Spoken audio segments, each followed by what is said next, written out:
Thank you all for joining us. Cenk, good to have you here, my friend. Beautiful. Here in Bali.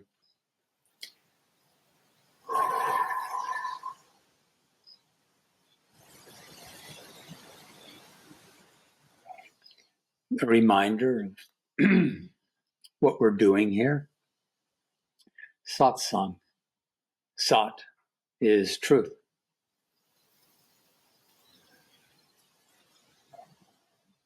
Not what our mind and narrative about life is, but the essential nature of our being. The essential nature of being itself.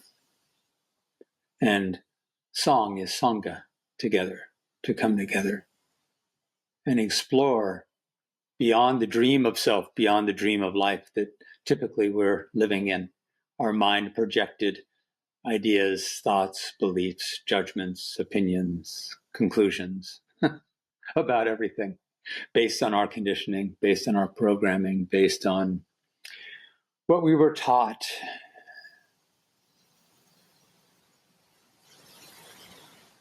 The construct of life, the idea of life, the shape of life, and about ourselves that we have constructed.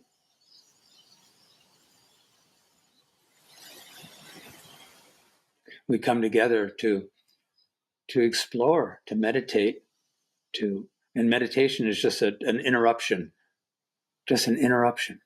of the habitual dream, the habitual habits of thinking, believing, opinionating. We interrupt that and we ask, when that's not occurring, when that's not happening, what is reality?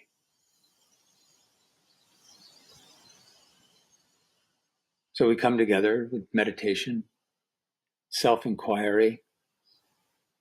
Who am I really? What's going on here? How does this all play together as a human spiritual being?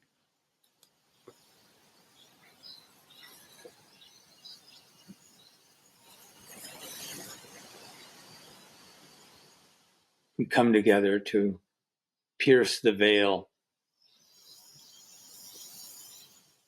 that obscures the truth of our being, the essential nature, the unwavering, unconditional grace of our divine consciousness that we are, within which we're having a human experience, or within which a human experience is appearing. But this human experience, body, mind, ego story, is always in flux, and it will end. So it's temporary. And we come together to explore the eternal nature of our being, of consciousness itself, that we are.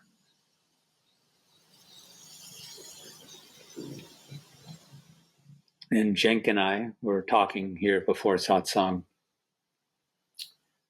about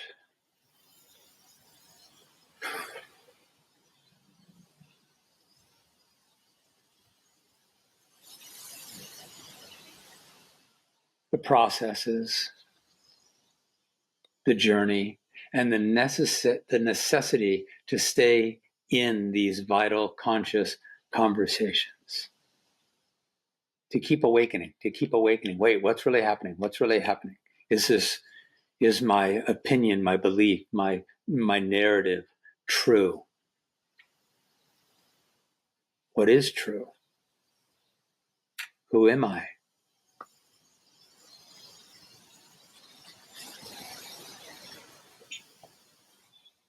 To keep exploring as we expand, as consciousness awakens to itself and expands and grows, to keep exploring beyond the current edges of understanding, awareness, perception, and to allow that to expand and grow, and then find ourselves at a new place of query and curiosity and allowing and surrender and letting go.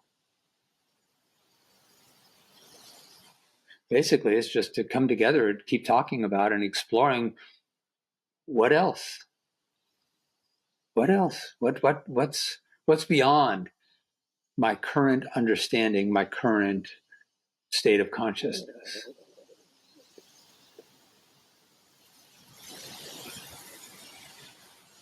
So thank you for being here. We're going to need more and more of this as life gets more and more tumultuous and chaotic. And not that it absolutely will do that, but there's a good chance it will.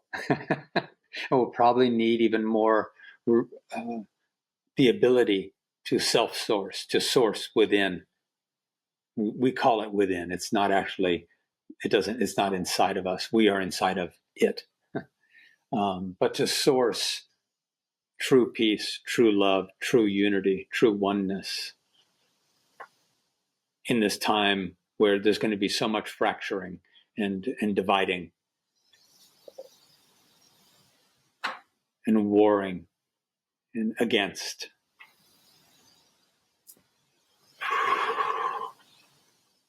And ego play. This is one of the dynamics of, I think we all experience this in our personal journey.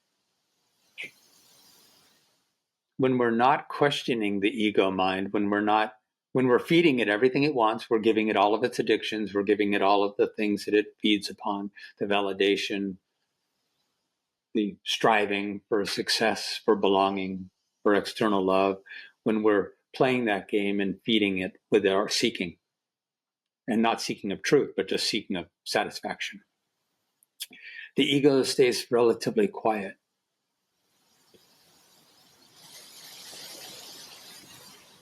It creates issues, but it's just doing what it does, and it's not really fighting back because we're attending to it. But in this journey of awakening who we really are, we surrender into the gentle beingness, into the inherent enoughness of recognizing the grace that we are. And it's when we do that the ego gets very, very active, screaming, wait, why aren't you feeding me my old addictions? Who is this new self that you're inviting that isn't chasing, isn't seeking, isn't panicking, isn't striving so doggedly? And from the ego perspective, that is extremely uncomfortable. And it says, how am I going to keep getting all my goodies? What are you doing? Stop it. And it rages. It fights for its goodies, for its habits. And that's what's happening in the collective. As we awaken, as awakening to unity, love,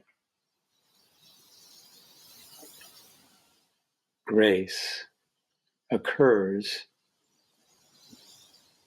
within the collective, the ego body gets very, very, very active, and it goes to war, fighting for its smallness, fighting for its limitations, fighting for its sense of individuality. So, good to be here with everyone so that we can further enhance our resources of self-knowing.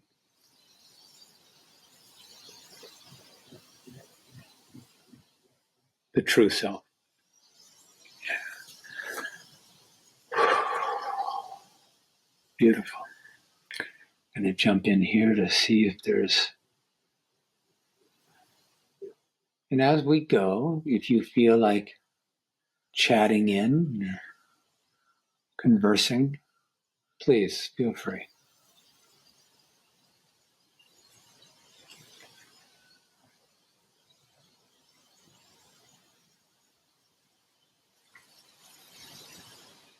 So I want to start today with a recognition that we use tools, we use structures that we're familiar with. When we use structures that reference time, we use structures that reference a sense of separation. We use metaphors, analogies, meditations, mantras, body movement, psychedelics, conversations, self-inquiry. We use all of these things at different times when appropriate in our journey to start to pry apart. It's like a pry bar, is the analogy that came to me the other day. It's like a pry bar. We're starting to pry apart this false self, this construct of self, this identity, mental identity. That's what ego is. Ego is not an actual entity. It's activity of mind. And it's created a sense of self that is glommed on and obscured and covered over our essential nature. It veils it. And we start to pry that apart and say, wait a minute, that's beliefs. That's just mind activity. That actually has no real substance. Let's say it's a story of self. I need to be a success in order to be lovable. Let's take that one. So it's a thought process, and it's going to create suffering because we're not always successful. And we believe that any time that we struggle or we have a dysfunction or we're inadequate, that we're not lovable, that's going to create a problem. So we start to pry apart that from the truth of our being, our divine nature, our essential beauty and grace and peace and innocence. And we start to pry apart this dark story, this veiling influence. And it's pretty sticky. So we use structures, we use tools, meditations, conversations, inquiries to start to get some separation.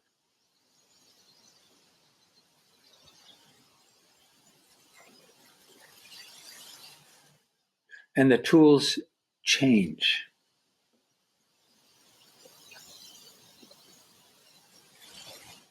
We use maybe a heavy pry bar at first to get that first crack going. But then after a while, we don't need such heavy tools. We don't need such heavy, like psychedelics, let's say. We may not need another ayahuasca journey. That's a pretty heavy pry bar. But after a while, if we really are integrating and recognizing that what we have discovered within that journey is an essential nature of our being that already exists, perhaps we don't need another pry bar. We can change the tool. And one analogy that we were talking about here today, Cenk and I, was you can use a thorn to remove a thorn. If you've got a thorn embedded, a pain, a wound, an ignorance, an illusion, and you want to pry it apart and be able to get a look at it, you can use a thorn to remove a thorn. But then after you've removed the thorn, you don't need to keep digging with a thorn. You've already removed the thorn, so you can throw the thorn away.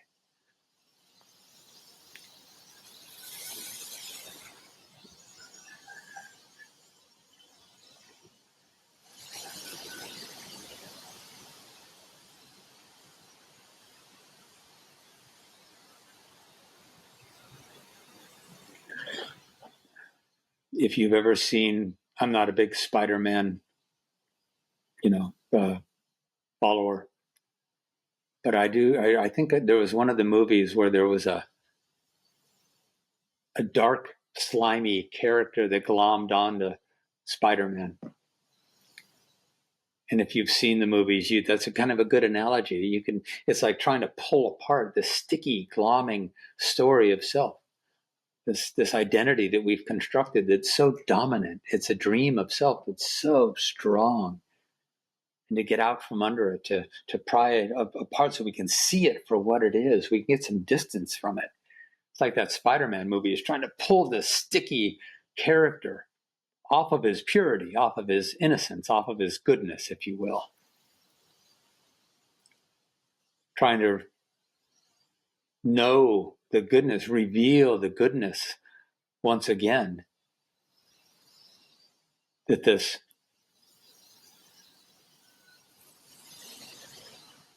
character, that it represents greed and avarice and fear and doubt, separation and anger, and to be able to get some distance from that and see it for what it is and realize that's not me. Those are thoughts and beliefs and conditioning and wounding and programming. Fears that I was taught, doubts that I was taught.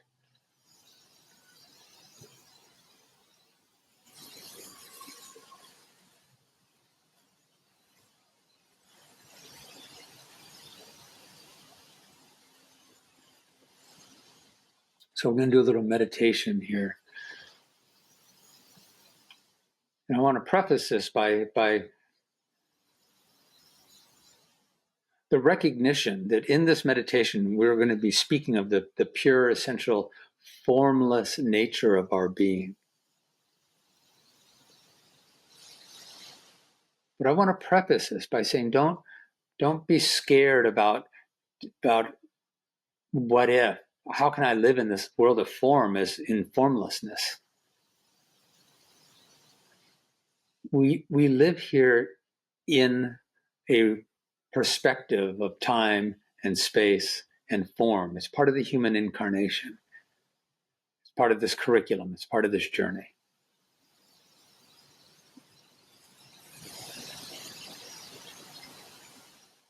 So the idea is to know, we're going to use the analogy of heaven and earth. It's to ascend and to know heaven, to know the freedom, right? The freedom from the density of the human experience, the freedom from the ignorance of the human experience, the limitation of the human experience, to ascend, to be free of that and ascend into the heaven of our being.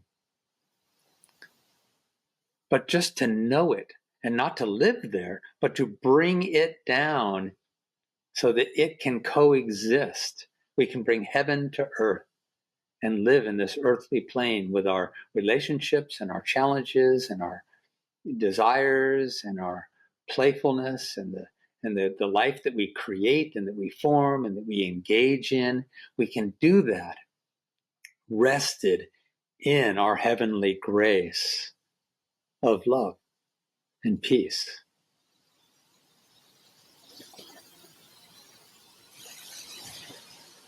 And compassion. That's the nature of being, using limited words. So we get that separation so that we can come to rest in some purity and some innocence and some grace. Not to escape our humanity, but so that we can love our humanity and be with our humanity and play in our humanity.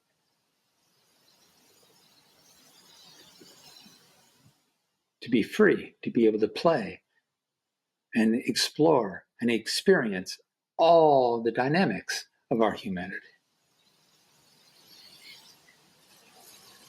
Like a climber of a mountain. You can't live on the summit.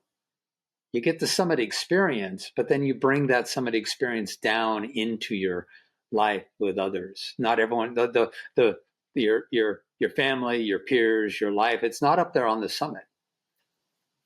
You go to the summit to gain that perspective, to understand the vastness of how far you can see and how big life is, really.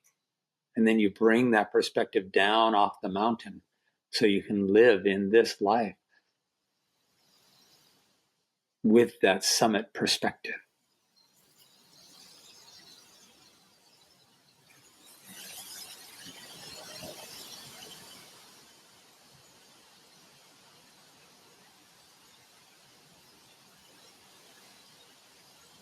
Okay.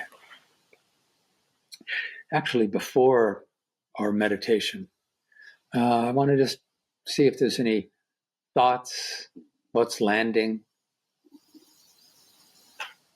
Is there a struggle, a question, anything arise for anybody?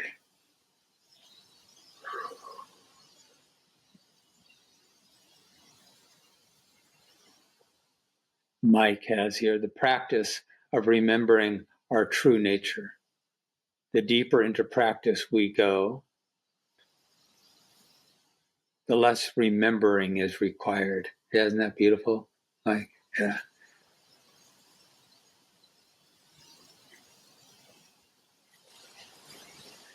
It's because it's who we are. It doesn't ever go away. So as we abide that and become familiar with that and come to trust that, so when we surrender to that truth of being, it doesn't necessarily need to be remembered. It's there.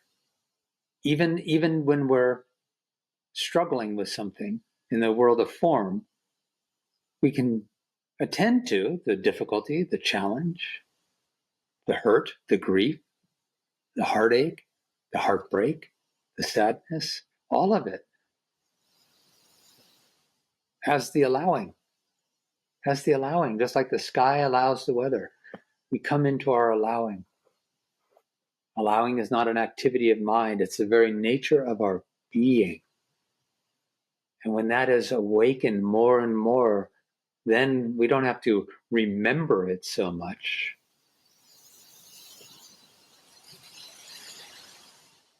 Because it allows for all the dynamics of our life. It even allows the forgetting.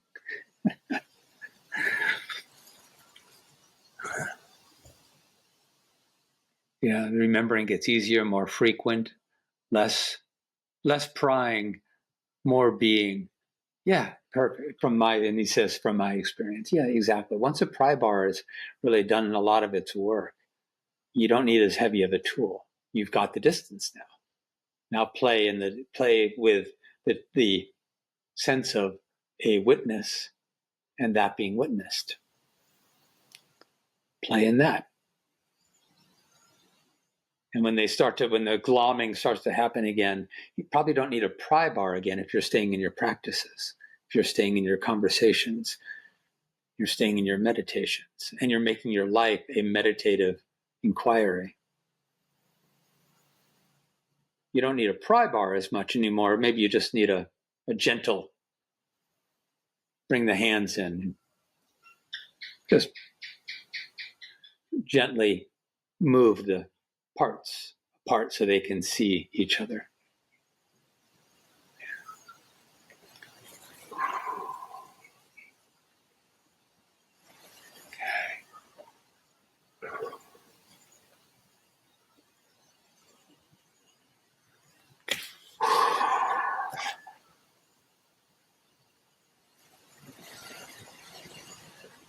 So I invite you to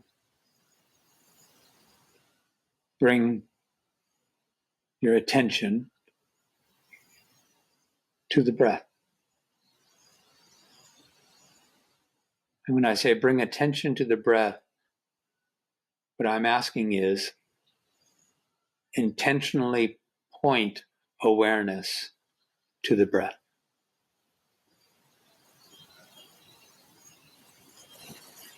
Simply notice the sensation of breathing.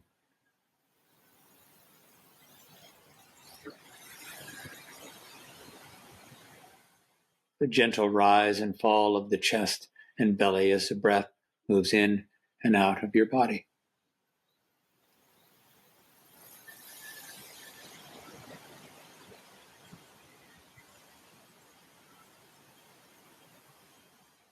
Breathe into the heart.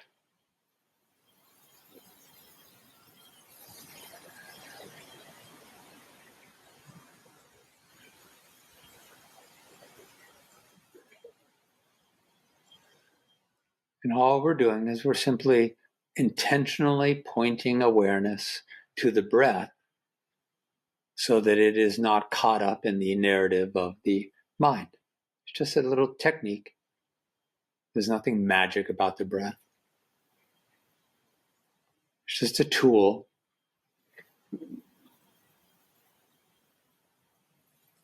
A place for our awareness to go so that it is less encumbered by our habitual narrative of mind.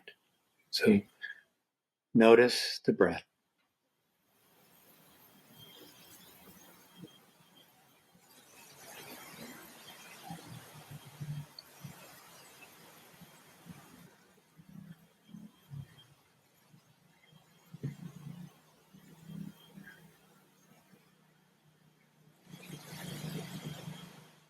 Notice if the mind interrupts with questions, inquiries. Am I doing this right? What's going to happen next? What's the value of this? And just say, no, not now. Just gentle waving them off and just going back to being aware of the movement of breath.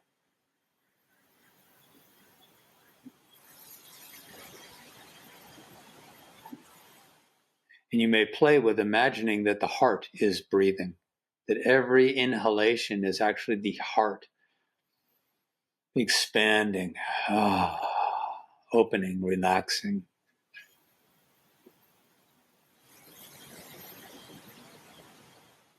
And as the heart expands with the inhale, upon the exhale, the heart doesn't get small again, it stays expanded.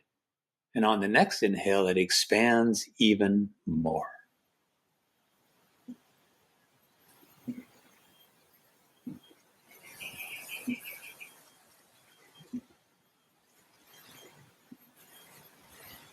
And then recognizing that the heart as a physical feature can only expand so much. So then you just recognize that the heart is just a portal to the essential stillness and grace of our being. And just let that peace expand. The knowing of the peace.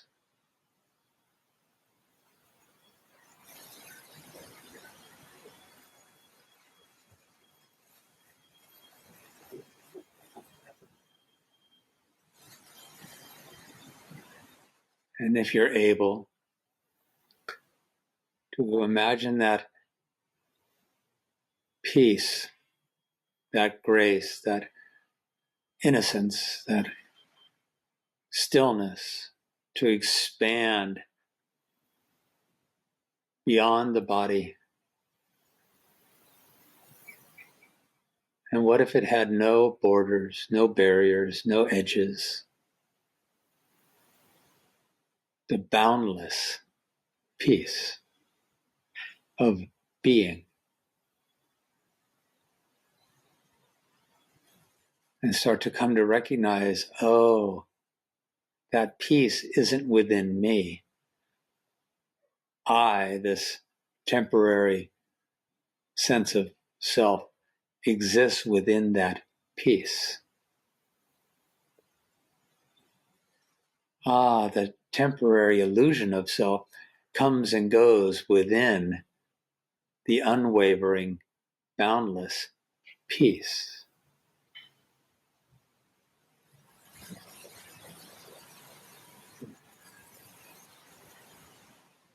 And perhaps I am not the temporary, limited story of self. Perhaps that is arising and passing, coming and going, always shifting within the embrace of boundless stillness and peace.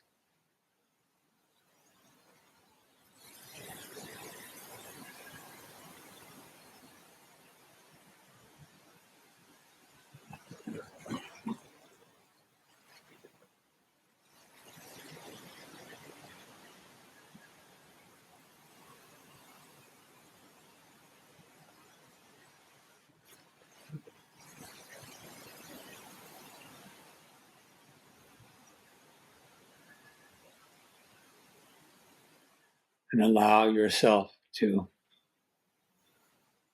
contemplate and surrender to the recognition that there is something that transcends your temporary body, mind, ego identity experience.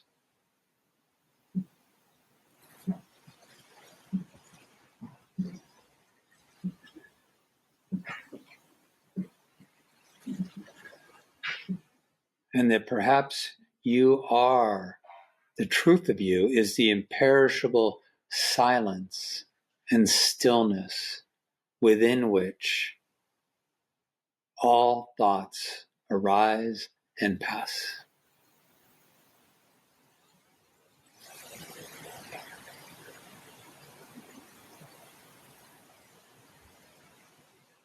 You are the imperishable stillness and boundless stillness within which all activity of mind comes and goes.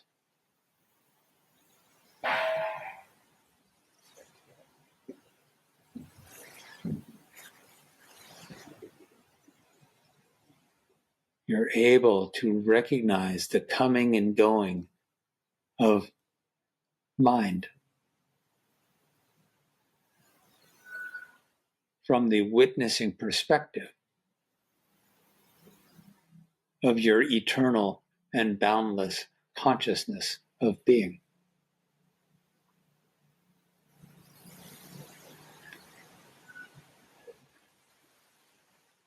You are the unwavering consciousness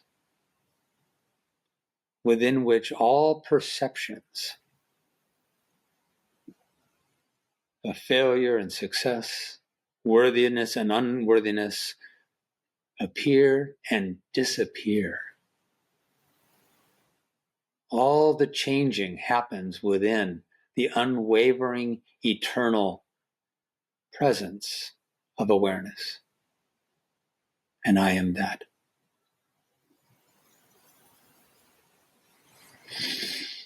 I invite you to take 3 deep, nourishing breaths. Stay present. Stay in the moment.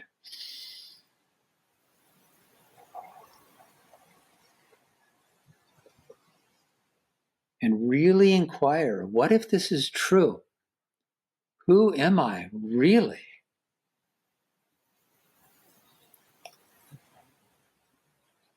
To feel into this unwavering, unchanging consciousness within which all activity of mind comes and goes, within which all concepts, all thoughts, all beliefs, all of it, they are formed, they shatter. They're formed again, they change, they morph, they change again, they shatter. They arise, they pass, they come, they go, they are born, they die, all within the presence of who you really are. Unconditioned divine consciousness.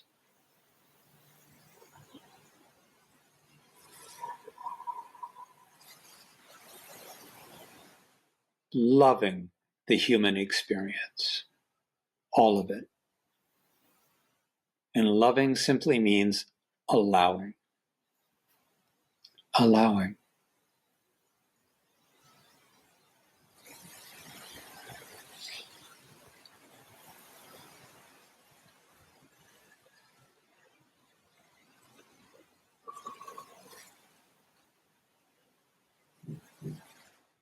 And imagine not budging. Imagine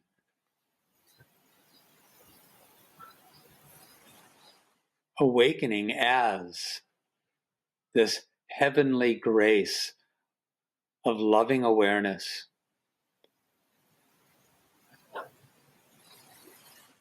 that can merge with this life of form and activity and relationships and success and failure and gain and loss, in grief and joy and happiness, all of it, all of it, all of it. Imagine not budging, letting that heavenly grace of consciousness descend and merge with this life of form.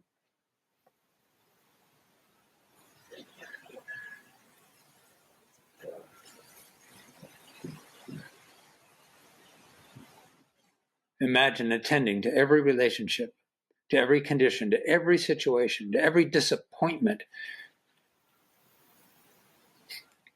Imagine attending to everything rested as unwavering and unconditional loving awareness.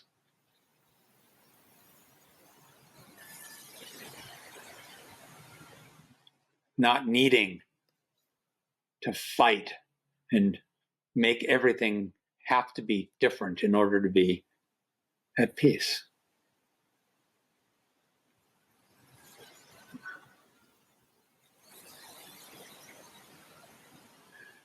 So 3 good, deep, nourishing breaths. Breathing into the heart, breathing into the feeling of spacious grace.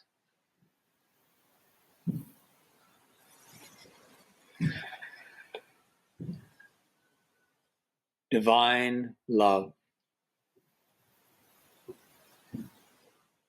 Boundless peace, within which your human experience is appearing and unfolding and playing out, and you get to play with it all.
So even here, noticing, coming back and noticing on here on YouTube and on Facebook, getting chats, people saying there's no connection. It didn't connect. But I hope it's recording and we'll load this up. But the beautiful thing is in that, to be able to notice that, just to go, oh, wow, that's kind of a significant bummer. And okay. So there's that. What if I don't make up a story about that, of its goodness or badness or terribleness? There it is. There it is.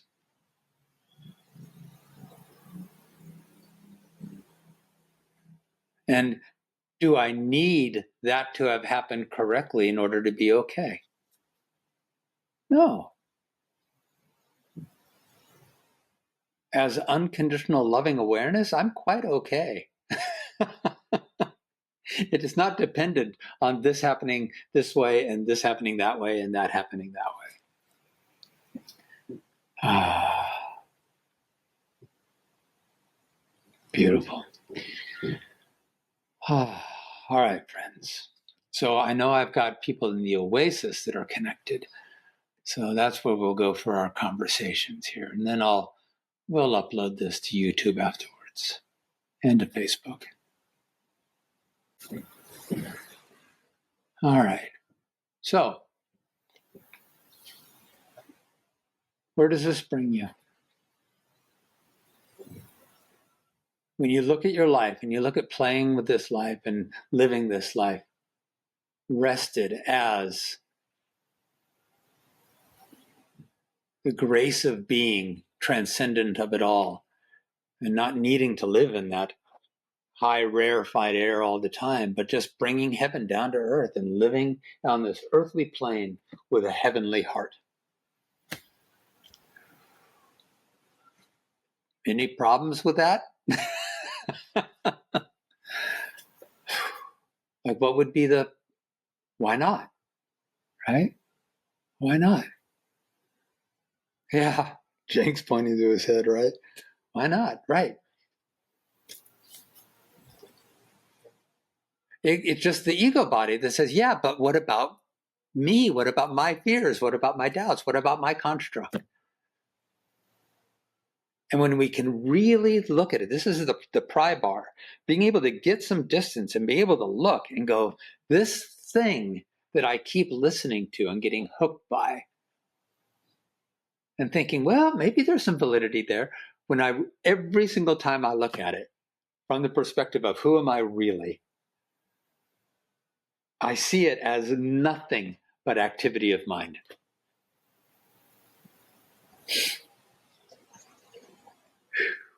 All the yeah buts. Where do all the yeah buts come from?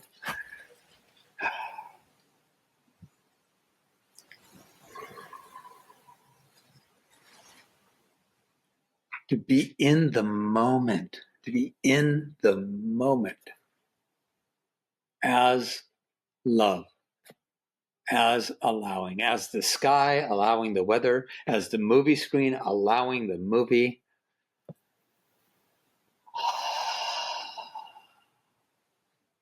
People ask, well, then, yeah, but what about when this situation arises? What about when that situation arises? And the answer is always the same.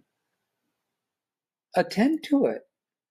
Attend to it in this life of form, and don't allow yourself to lose connection to the grace of being, to the real power that we have. This is the thing. Our peace, our ability just to be with life as it is, that's our power. Our power isn't in being able to manipulate and change everything in order to try to get everything to behave just right. And then once it's behaving right, to cling to keeping it. That's suffering and clinging and seeking. That's not our power. It's an ability that we think we have to control it all and to get it all to manage and behave and stay stable. After a while, we realize, nope, I don't have that ability.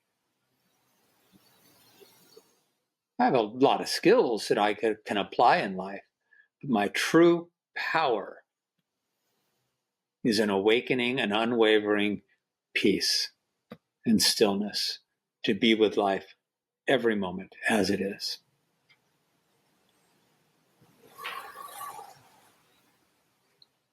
And a wonderful phrase is, what would love do? Not what would the act of love do, or what would the loving thing to be.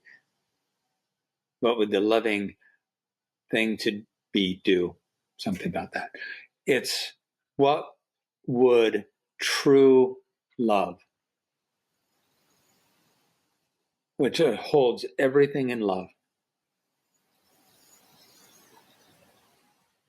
What would love do?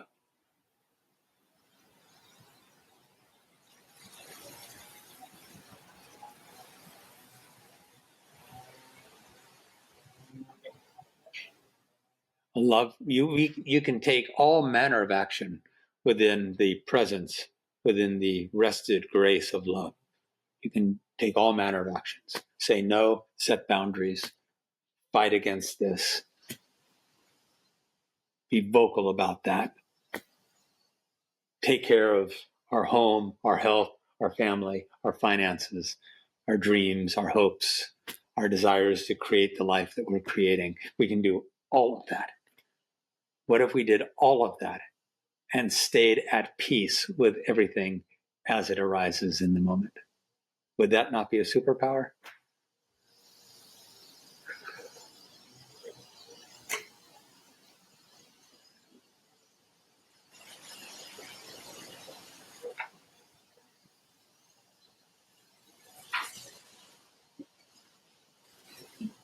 So when we find that peace, when we discover it in meditation, whatever modality it is, when we find it, it's important to name it. Oh, that boundless nothingness, that boundless everythingness, that boundless isness, that simple presence of loving awareness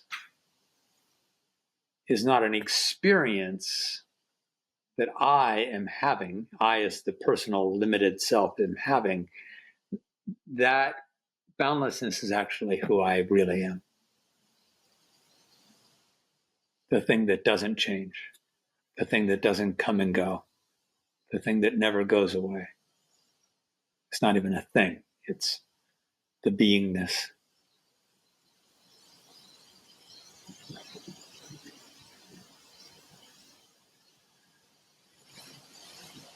So we're visiting heaven, not to escape there, but so that we can bring it down into the earthly experience and we can live in this life of form and individuality.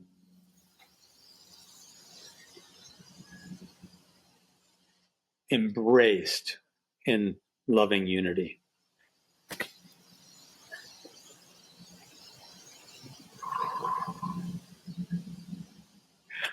There's an old New Yorker cartoon. New Yorker cartoons are famous for being one-frame cartoons. And it's a guy who's obviously died. He's at the pearly gates. And he gets to the pearly gates and the angel looks at him and says, "Welcome. How was heaven?"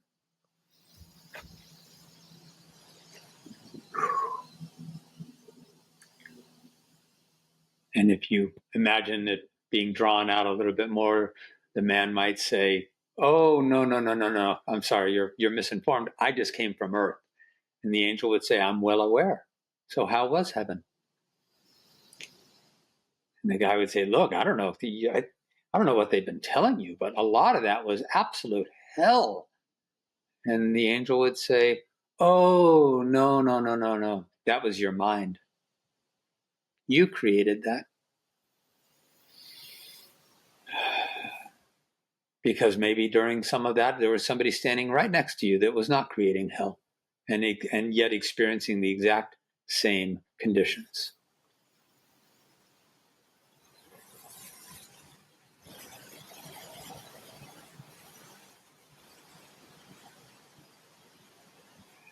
So a comment here. Tanmay. It is important to remain in practice because the ego activity of thought can be strong and heavy.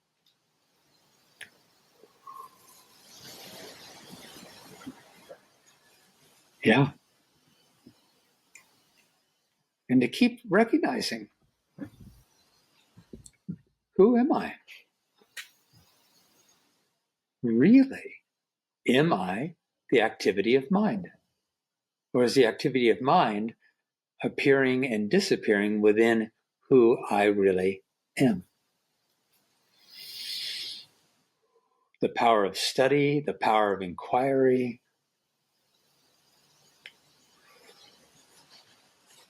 the power of staying in these conversations,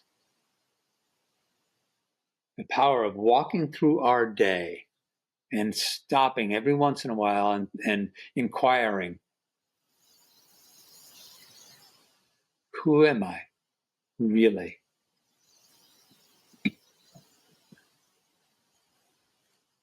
What is this? What are the current thoughts, feelings, beliefs, sensations, perceptions? Are they changing? and if they're changing, are those really who I am? Or are those the experience of being human happening within an unwavering awareness?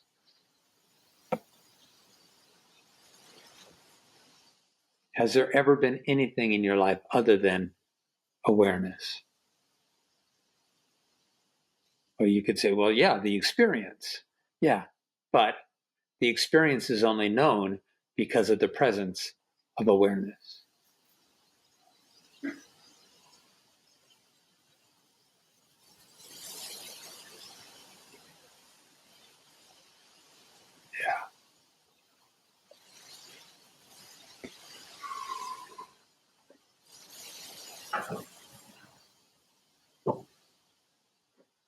Okay, we're back online here for YouTube.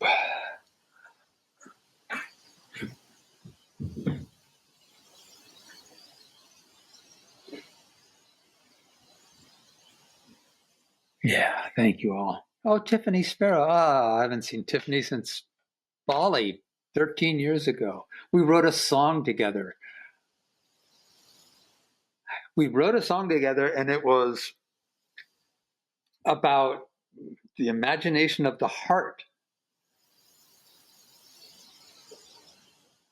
Oh, I got to recall that. What was that? It was beautiful.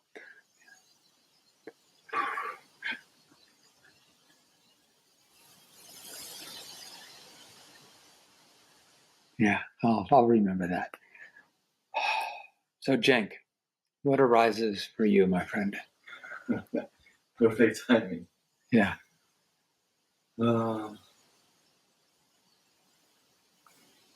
Wrestling, the mind's wrestling with, no, this cannot be heaven. Or, no, I can't just relax. I can just stop. Yeah. All the fight with. So this is good, right? To notice that there's a little prying apart there, and you're noticing the wrestling of the mind, and you're noticing the emotion that it arises of, but I can't surrender to just allowing, because then would the habit we typically have around that, Cenk, is that we've been conditioned to believe that without worry and without fear, we won't take action. Yeah. What if you could allow, recognizing you're going to take action? See, we think if we don't fear, we won't take action. Yeah. Does that resonate? Yeah. I mean, from the perspective of this struggle, fear is absolutely necessary. Fear is everything that this energy knows. Yes. Fear is everything that this energy knows. Yes. There is no, this place cannot see any other possibility. This place cannot see any other possibility. I'm repeating because the microphone doesn't always pick it up. Yeah. Right. So from the dream of self, from the limited construct of self, the activity of mind that perceives things from a very limited nature, it says, I can't abide the possibility beyond my limited sense of form. And if I relax, right? If I am at peace, or if I can, then nothing will get done.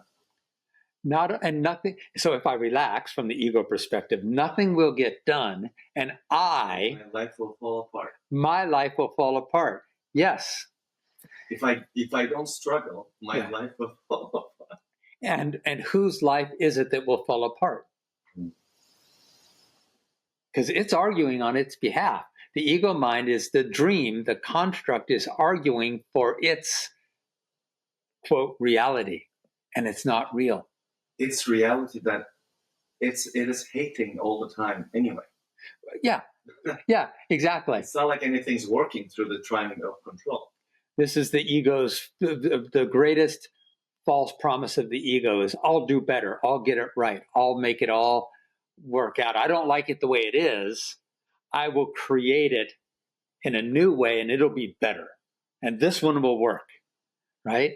It's like the dysfunctional relationship that you break up with somebody because they're abusive. And then they come back and they say, no, no, no, no, I'll be better. I'll be better. I promise. I promise. I promise. I'll be better this time.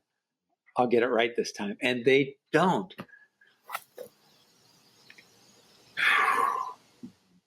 So can you, Cenk, can you get enough distance and recognize that no matter how strong the argument, what's the substance of the argument? Conditioning, programming. Yeah. Why do you keep, and this isn't a disparaging, this is for all of us, right? Why do we keep allowing it to argue a point that we know is vacant, that has no substance, that's purely conditioned activity of mind? Yeah, I mean, it sucks me in. It sucks me in. It sucks itself in. Mm-hmm. Who's me? Who's the real me? Who's the real me? What's aware of being sucked in?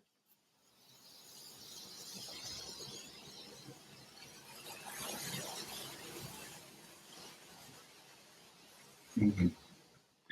The being sucked in is perceived, isn't it? By awareness. What is the nature of the awareness that notices the ego struggle? Spacious. Spacious.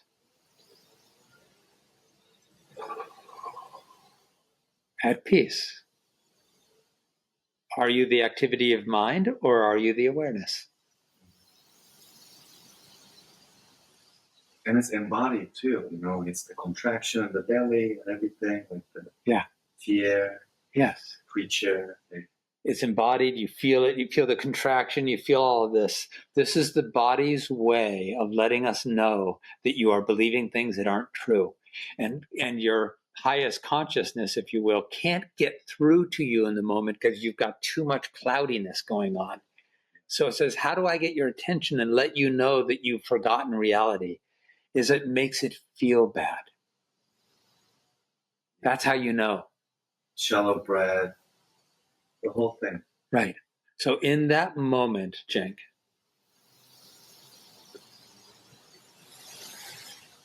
what would happen if in that moment you used an analogy like the sky and the weather? Are you familiar with that analogy? Right. And just said, this is a storm. This is activity. This is habitual, conditioned activity. It's temporary. It comes and goes within what? Who am I really? Can you pull back and allow yourself to hold the loving space for this difficulty and not get caught up in the difficulty? Yes. But to be the loving awareness of the difficulty. And then suddenly the perspective shifts, the mind gets more quiet. Yeah. It's no longer believing its own worst case scenario. That's right. Yeah. That's right. It's because now there's some love present. Before you pull out and remember your truth, there's no love present. All there is panic and fear and fixing, and it's just the ego hating its experience and trying to change it into another egoic experience, trying to get everything solved and fixed, and until it does, get something a little better, just a tiny. I just need to get it a little bit better, to get a glimmer of some hope, right? And then it latches onto the hope. And beyond all of that, it's like an unending negotiation with life. It's like a bargaining with a business person, right? Yeah. Is it $5 or $6 or $4? Can it be 4.7? It's the exact same inch by inch trying to get your way. That's right. It's so tiring. It's unbelievable. It's exhausting, and it's all. It's the one who you absolutely aren't taking charge. taking charge. We're living life upside down. We're living life completely upside down. The one that we absolutely are not, the constructed egoic identity that's activity of mind, who we're not, is the one that's in control. And the essential grace, truth, equanimity of peace that we truly are feels like a fantasy, feels like a distant, that's a rare thing and a weird thing and a distant thing. It feels like a place where God left. It feels like a place where God left. Yeah, it's absolute hell. Oh yeah, the ego place. The ego place. Yeah, it's absolute hell. Yeah. So what if you could allow the heaven to descend and embrace the hell? Yeah. And love Instead it. of hell itself trying to make a problem out of itself. Not needing to make it go away. Yes. Right? Yeah. Not needing to make it go. Not needing to make it go away. Why? Who needs it to go away? Who are you? This is the question constantly. Who am I really? The sky, the loving awareness, the undisturbed movie screen, the healthy parent who would just do nothing but love the child no matter what pain. The child wouldn't come with a fear or a confusion or even an ignorance. And the parent, a truly loving parent, we're talking about the ideal here, wouldn't look at the child and say, "You're being ignorant. I can't love you right now. Go fix your ignorance. Go get your act together and come back to me when you are adequate. And then I will love you again." This is exactly what I teach every day in trauma healing. Yes. As a psychotherapist, psycho-spiritual guide, the whole thing. But when it comes to applying it myself in this place of kind of pure panic, yeah, that's a whole other. Okay, so here's a question for you. Right, I love it. This is what we teach, but then when we're in our depth of panic, it gets even stronger. Okay, this analogy came yesterday. I was working with a client, and I've been working with him for like 12 years, and he is he's here with us today actually, and he is just he takes it in, he integrates, he does the work, and he's like, my old stories, they don't hook me any longer. And I asked him, I said, what about when they get really strong? He said, yeah, a little harder, but still. So check this analogy out. What if I came up to you and said, and whispered gently, 2 + 2 is 7. Would you believe me? No. You know truth. So this is the analogy, right? You know the truth of your being, and you know that you have stories that play out. When they're gentle, you can go, well, that's not true. What if I said, no, 2 + 2 is 7? Would you believe me then? What if the more assertive you become, the more I might doubt myself. The more assertive I become, the more you... Jake, look, I've been doing this for a long time. Look, I actually studied this stuff. I'm telling you, you've got it wrong. 2 + 2 is 7. Now you're starting to go, well, maybe. This is what our ego does. It says, look, I've been doing this for a long time. I've got a storyline. It is so true. The dream is deep. And I don't know any other reality. And I'm just going to argue for the 2 + 2 is 7 line until you get in line. Because everywhere I look, that's the movie that's playing. The modeling is insanity. Beautiful. Insanity is being modeled everywhere. Insanity is being modeled everywhere. Yes. The reminders of sanity are few. Well, sure, social media, and are you getting liked, and are you a success, and are you making money, and do people love you, and are you worthy, and do you own the right things? Are you doing the right things? Are you being the right things? What if we let go of all shame and just said, you know what? I'm going to live as who I know I really am, and end of story. There does come a point we get to in our lives, finally make the choice and say, I'm never falling for it again. I know what truth is, and I know what illusion is. Yeah. I'm never falling for this again. Sometimes that's been difficult lately when pure panic arises. Sometimes without even story. Totally. It's like just raw right. contraction, sense of danger. Yes. Something like that. Okay. So the reason that happens, Cenk, so you're saying the raw panic just arises even without a trigger or a story, or it's just when we're doing our work, when we have abided true love, when true love is actually accessible, is known, is awake, the deeper traumas, they recognize there's now an environment for healing. So they show up and you're like, whoa, God, like I haven't felt this one, but how could this be happening? I know true love. And it's like this part of you saying, yeah, finally, you're not going to run away. Finally, you're going to be able to give me what I need, which is true love. So our deepest shit arises. I've never been this scared in my entire life, and I've been doing this work for 20 years. I've never been this scared my entire life. And exactly. ashamed at the same time. Okay. Both. Beautiful. Both. So never this scared and never this ashamed. What if that's good news? What if it means that you're actually doing the work so that this deeper stuff is finally arising because you're awakening? And since you said the love, I can feel the love in me right now. Yeah. The resources available. Yeah. For the deepest stuff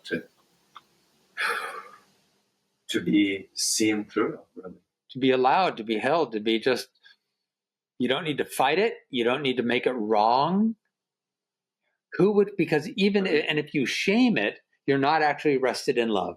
But within its experience, the feeling is that, like there's complete devastation because it's the rock bottom, right? Yeah. It's the individual never wanted to feel, ever. It's what the individual never wanted to fear or feel. Yeah. So here's what here's an inquiry. See if this works for you, Cenk. Even when it's really strong, now that you know that it's not actually true, and you've known that for a while, but you know that a question you can ask that helps get perspective is, and even this, what is aware of it? Can you imagine, like you're familiar, you're saying, I've never felt this level of fear and shame. Imagine it coming on really, really, really strong. Could you take a moment and ask, wow, this is happening. This experience is arising. What is aware of it? Try it right now. Yeah. Like that which is aware of it is impersonal spaciousness. So the words are, that which is aware of it is impersonal spaciousness. And I've just met you today, but my sense, I think I understand this about you. Those aren't just words for you. Is that correct? That's you can tap into a direct remembering, a direct experience of that. So just go there then. Go there. Rise up, pull out. And what is the nature, what is the direct experience of that impersonal loving awareness? What it's doing to what it is aware of. Yeah. It's softening. Yeah. The contraction is softening. There's more love. Okay. So I'm going to invite here the inclination is to go to the love and then immediately start to apply it to the softening. Okay. Give it more space. Because I'm so aware that it's impacting the experience so quickly. Oh, and yeah, it's impacting the experience, and yeah, the experience is changing. So you're already starting to be identified back with the experience. Okay. So give the spaciousness even more time to expand. Give it even more time. Who are you really? Boundless. Whether you call it nothingness, whether you call it everything, pure allowing, absolute love. And you know that to be true. I know that about you already. You know that's not a concept. It's not you know that to be true. And yet it's still wrapped up in the other. It's not like totally different. How can it be wrapped up in the other? How can it be wrapped up? How can anything be wrapped up in that? Is the weather wrapped up in the sky? No, it's appearing within the presence of sky. The sky is never wrapped up. The movie screen never changes, even when the movie changes. The movie screen is always pure. It never gets lost in the movie, not even a little bit. There's a fear to fully get that. There's a fear to fully get that. What is aware of the fear? Even the fear is perceived. By what? Like, it's almost like I want the longing for that peace is so strong, but also not trusting the unlimited spacious. So who are you identifying with right now? Yes, I go back and forth. Why? I don't know. Yes, so this is a good inquiry. Why do you keep giving any weight at all to what you know is completely a construct of mind, when you know the truth of your being? I did this inquiry for a while. I would sit in my meditation. I would start with, I'm not doing it anymore. I know the truth. Either I know the truth or I don't. Yeah. It's almost like at a very existential creature level, something does not trust the big openness. Can that something that doesn't trust the big openness be loved? Imagine it being a child coming to you and saying, yeah, but. Can you love that? I was never able to trust my parents. Like this is the thing that comes. This is the conditioning, right? I was never able to trust my parents, and so that's the failed trust I know about. Right. So how can I trust this? Because it feels very similar. Well, right. So if I couldn't trust my parents, then how can I trust this? You're still identified with the I that either trusts or doesn't trust. Yeah. Who are you really? Are you that I? Are you? No. Say it again. Are you that I? No. Who are you? The one aware. I am trusting itself. Allowing. Like the essence of trust itself. Is that an activity of mind? Is that a choice? Or is that just your being that gets uncovered, that's always there, ready to blossom? Always there, ready to blossom. Always there. Always, already. I am that. Choiceless. I am that. Can that love and witness the struggle of the conditioning to trust?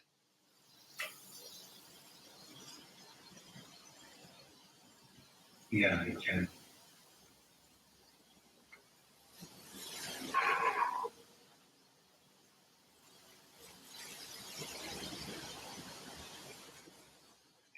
And therefore, stay in that space, Jenk. Therefore, no matter what happens, I'm okay. See, this is the beauty of knowing the absolute self. Because then, no matter what happens, you're okay. That word has a very big impact on me. The okay. Absolutely. Oh, absolute. Yeah.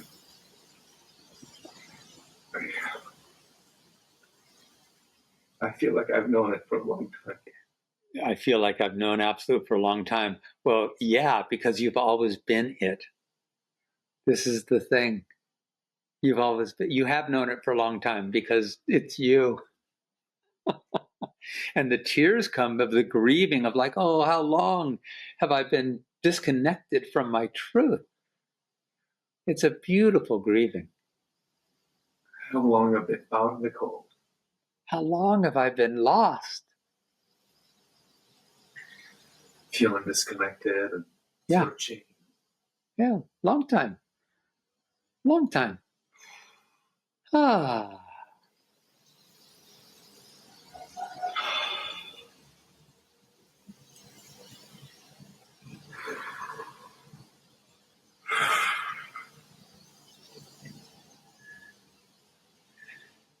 And in this moment, there is still a relating to the absolute. There is still not a complete waking up as the absolute. That's a wonderful place to be, to explore, to contemplate.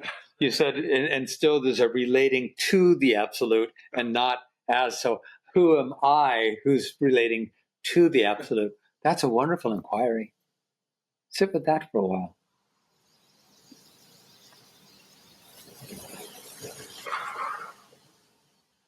So here's a fun one. Just playing with in this moment, what if there was no I relating to the absolute? Just sit with that. Inquire. What if there was no story? What if there was no individual? What if there was no actual individual? No separation. No separation. Just sitting in there. We're not asking you to imagine living like that. We're just saying in this moment, sit with and inquire and play with. What if there was no individual I? What if it's the end of relationship? All the conditions, don't look at the consequences. That's not, don't play with gaming it out. Just sit with the feeling of this individuality that has been constructed. What if there was no mom, no dad, no past, no history, nothing that I've used as a structure to build a sense of self? What if all that in this moment was gone? Would you disappear? Just feel into that. Would you disappear? You're saying yes or no? It's funny because I'm going to the place of, well, then there would be no other. Don't intellectualize it. Don't play with. I feel it. Yeah. But it's just that the angle is not this but that. Yeah. It's as if my attention is there. There just would no longer be an other. The other would disappear. So without even describing it, just feel into your direct experience right now.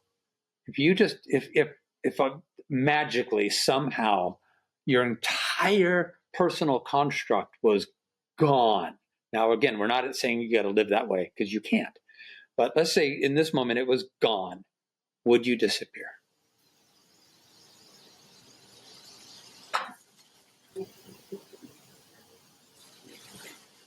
Would something still be here? The body would be here. What else? Functional thinking would be here. What if functional thinking was gone? There would not be knowing. It wouldn't be knowing, but would you still exist? Yeah.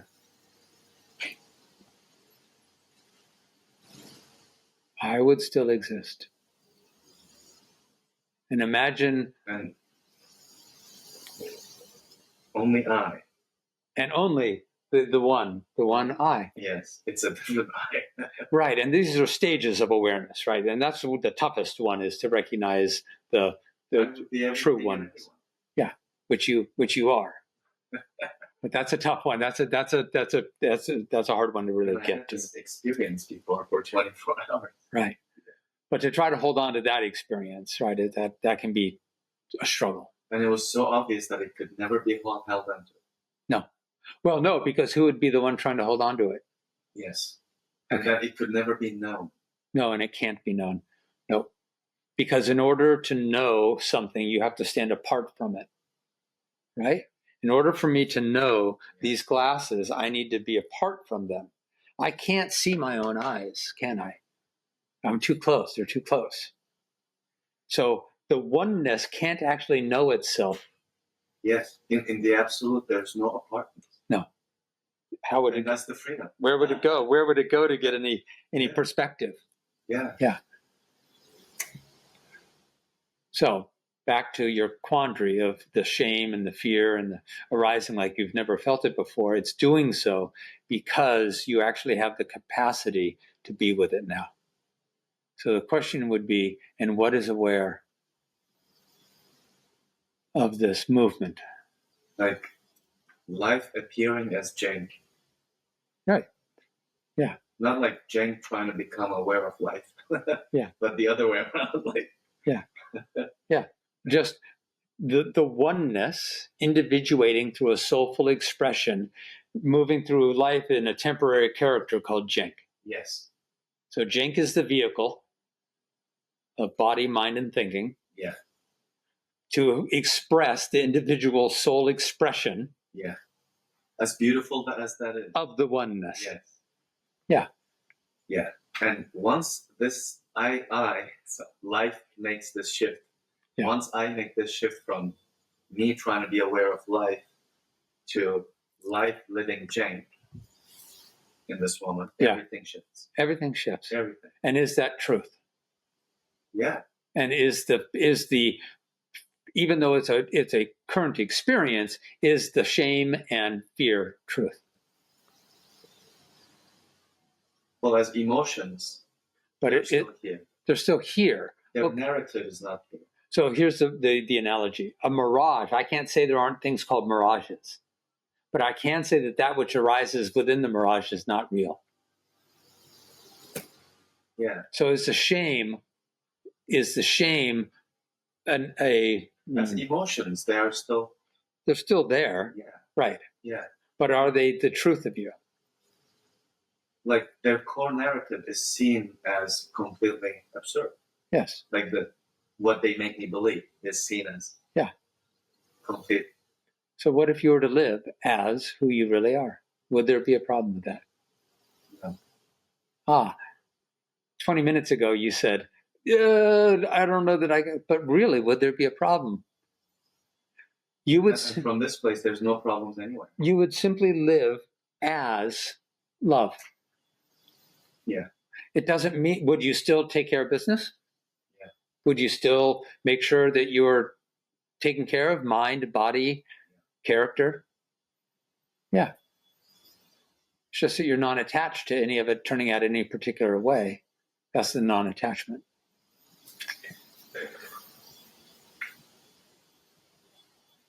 And I get to even have my preferences as a human being. Totally get to have your preferences, just don't attach to them. Exactly. Totally, yeah. I prefer that I make money and put food on the table. I prefer that. Yeah, sure. Right? But if not, where do I draw the line? Okay, happy, I'm okay, now not happy, now really not happy, now miserable, now suffering. I don't want to be in that place. And in here, in this experience, that line, there's no line. There's no line. It's allowing. Allowing is not an activity of mind. Allowing is the very nature of our being. That's a big relief. Yes. Relief from the separate individual trying to get somewhere. Right. The individual trying to get somewhere. Nowhere to go. Something. Nowhere to go, nothing to do. Just one analogy I like to play with sometimes is to recognize that we talked about, if I said stand up and I said, now take a step towards yourself. What does that mean? As soon as you'd be moving away from yourself. So you'd say, well, I can't. So it's almost like falling back into that. That's the trust, falling back into who you already are and letting that absolute love of being live this life of form.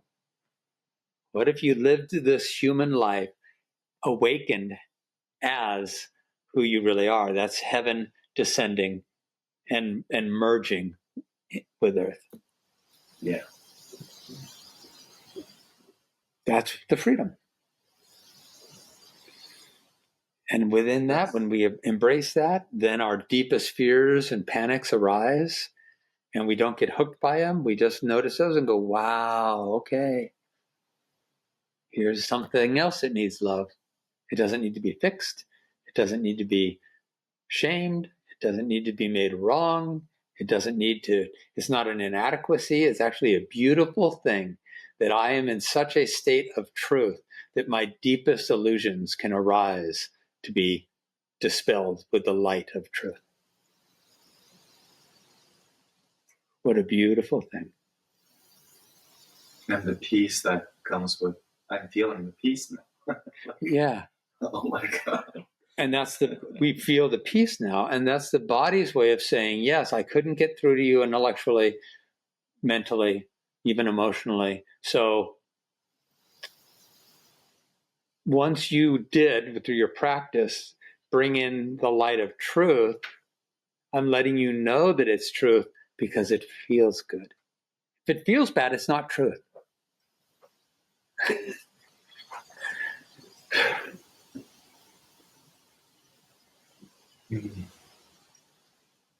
Once we let that light of love in, it feels good. Yeah. Yeah. There's a feeling that everything's opening, like the contractions here. It's opening, it's softening. Yeah. So there's a lot of different modalities to kind of things opening. There's, you could work with the vagus nerve, you could work with breath, you can do all manner of modalities. The missing component often is that when we do find the peace, we think it's a temporary experience that has come because of the practice we just did. Yeah, but it's not. It's always there. Yeah. It's, that's not an experience, that's me. It's a recognition of me, right? Yeah. There I am. Oh, there I am. Like life's inherent quality. Yes. Yes. The essential nature of being. Yeah. And that's the radical difference between this kind of communication and a lot of other. The radical difference is this is the direct path. The progressive path says once I clear all of the hurdles and confusions and pains and suffering and deeper stuff. Oh, the deeper stuff's still there. I'm still not free because the deeper stuff is still there. Once all that's cleared, then I'll be free and then I'll be where I want to be. The direct path says you already are where you want to be.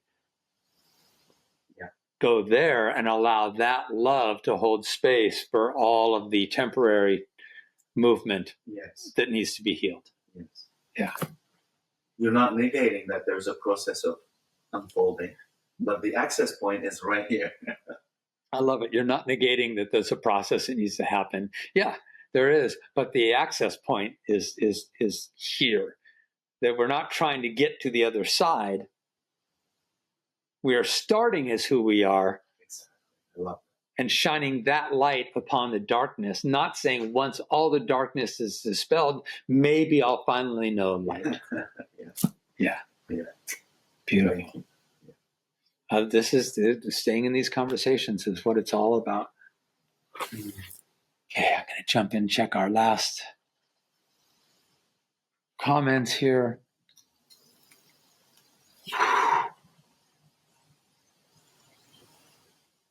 Yeah, Pranjal.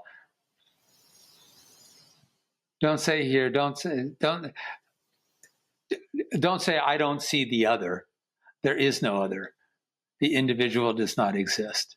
And that's such a good point. The individual doesn't exist, and yet the idea of an individual does exist. In this time of form and space and relationship, there is a sense of other. It's handy. I need to know whose mouth to put the food in. I need to know that this is my phone so that when you leave here today, you don't walk off with my phone. Exactly. Right. It's functional. It's functional. That's all it is. It's just functional. Don't take it so seriously. Yeah. Beautiful. Jump here over to YouTube, see if there's a lot of comments. Well,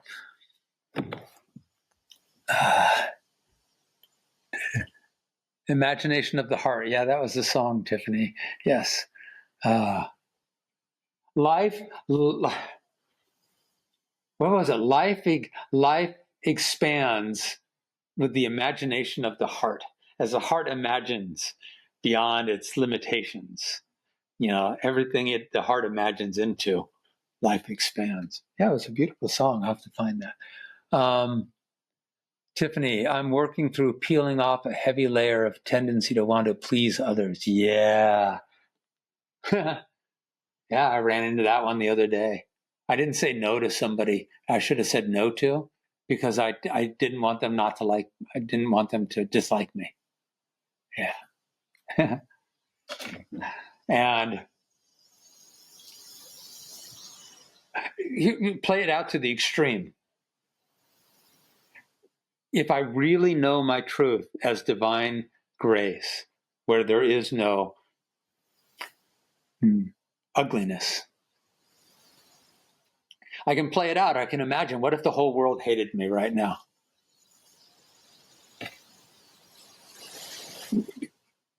If I abide who I really am, could I stay in love with myself? In love with love? Now, I would then try to rectify, because I live in this world of form, and do what needs to be done, but I wouldn't feel like I'm a shit because the world doesn't love me. Yeah. So sometimes it's handy to play things out to the extreme.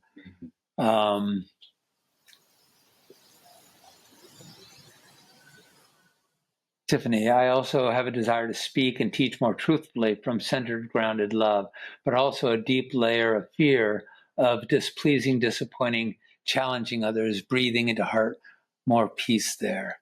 Yeah, what we talked about, Tiffany, if you're still online here, I know we're going over a little bit. The most powerful question I have found is, and what is aware of this fear? And what is aware of this transient movement of my conditioning and programming and conditioning that's present? What is aware of that? Love.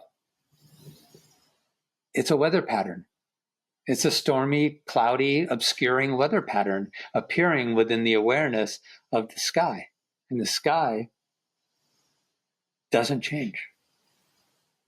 I am the sky. I am not the fear. I am the sky. Yeah. She says, woo, yes. Yeah. All right.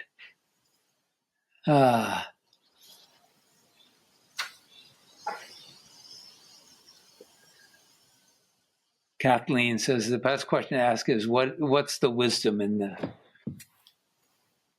Yeah, that's a powerful question. What is the wisdom in this? And wisdom tends to grow more. Oh, now I have more wisdom. Oh, now there's more wisdom. Oh, now a little bit less wisdom. Take it a step further and say, and what is the oneness, the unwavering, unchanging oneness within which a wisdom appears and disappears and grows and is known and is forgotten? Yes, we learn, and all of that is happening within the grace of unwavering, loving awareness.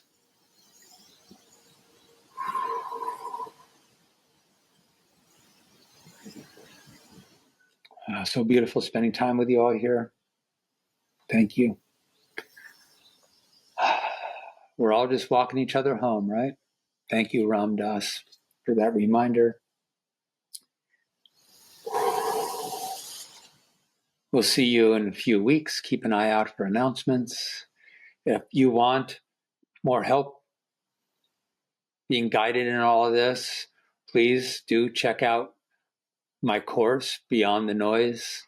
It's a beautiful online comprehensive course. It's been years in the making, and it's being launched right now with some really nice discount pricing. Although everything right now, I've decided I just want to make everything affordable and accessible for everybody. So check out chessedwards.com and get the support you need. Find the community that maybe you need and the guidance. Study, devotion, support. Blessings. Thank you all for being here. Much love, and we'll see you soon.